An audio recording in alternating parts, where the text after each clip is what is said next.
Please welcome the 45th President of the United States of America. President Trump is known for his blunt, off-the-cuff style of speaking. And that could be why the Senate convicts him this month for inciting an insurrection.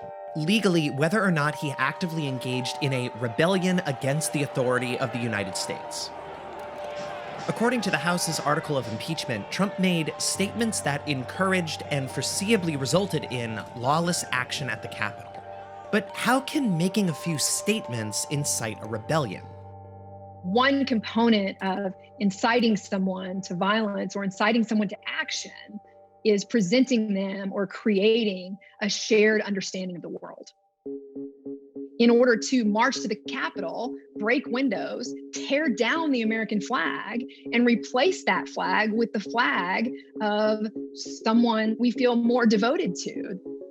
There's an us versus them, and that means the only rightful conclusion is to take some action to get the election back, to get the country back.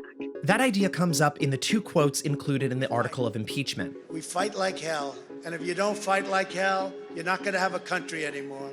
And we won this election, and we won it by a landslide. This was not the rhetorical effect of using we with an audience is tremendous. Some can utilize that to generate us versus them distinctions and can motivate their audience to see the world as they are pitted against others who are not part of the we. There are at least 12 to 14 other times in the speech where Trump refers to the gathering specifically that day. We're gathered together in the heart of our nation's capital. You'll never take back our country with weakness. And that's followed by other language, which is the direct call to action in the speech. We're going to walk down, and I'll be there with you. We're going to walk down to the Capitol. So let's walk down Pennsylvania Avenue. Every type of speech that's going to involve some kind of incitement. Patriots, go! Let's go! It's also going to need that call to say, and now let's go do it. Now let's go engage in that behavior. It could be argued, that Trump was targeting specific individuals.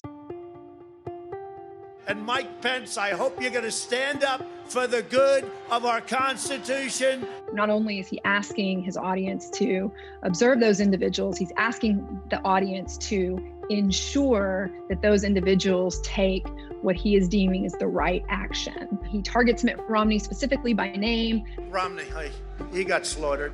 I would point to the way that he singles out those he believes have been helpful to him. And Rudy, you did a great job. He's got guts. You know what? He's got guts. You turn those tables and you start to use words like slaughter or fear or hell or attack, and you repeat them over and over and over again, where the sort of graphic, violent appeal becomes the only type of repetition that then allows for types of incitement.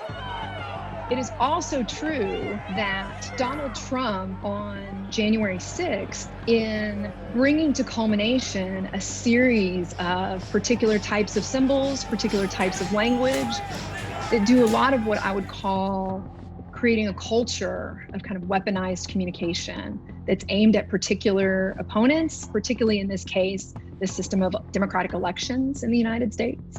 And that has continued, which might suggest to us that there is a way in which we're going to see some politicians take in Trump's approach to politics as their model and their brand as we move forward in history.